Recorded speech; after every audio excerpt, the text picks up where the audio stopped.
캄보디아 내 한국인 범죄 활동에 대응하는 코리아 전담반이 최근 베트남 국경지대에 있는 현지 범죄 단지를 또 한 번 급습했습니다.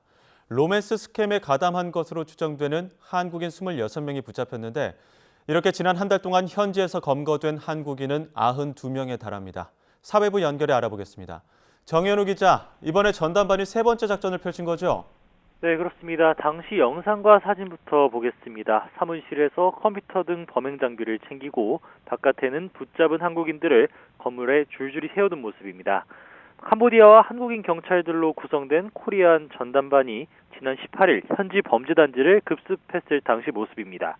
그러니까 캄보디아에서 가족이 실종됐다는 신고를 받은 경찰은 한국인 실종자가 베트남 국경지대 범죄 단지 건물에 구금된 것으로 파악됐습니다.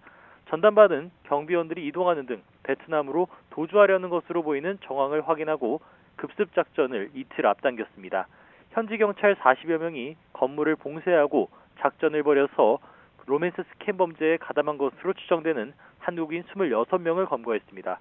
또 구금된 20대 한국인 남성 1명을 구출해서 수도 프놈펜으로 이송했습니다. 네, 이제 전담반 출범이 한 달이 됐는데 그간 붙잡은 한인 범죄자 숫자가 100명에 육박한다고요? 네, 캄보디아 내 한국인 감금 사건이 잇따르는 상황에 지난달 출범한 코리아 전담반이 지금까지 붙잡은 한국인 범죄자가 92명입니다. 파견된 한국인 경찰 7명이 캄보디아 현지 경찰과 협업하면서 범죄단지 급습 작전을 지금까지 3차례 벌였습니다. 특히 지난 9일에는 스캠 단지가 밀집한 캄보디아 시아누크빌에서 현지 경찰 특공대 등 100여 명을 동원한 가운데 한국인 사기 혐의자 51명을 검거하기도 했습니다. 이렇게 전담반에 붙잡힌 한국인들은 우선 캄보디아 현지에서 경찰 조사를 받게 됐는데 인도 절차에 따라 계속 국내로 송환될 전망입니다. 지금까지 사회부에서 YTN 정현우입니다.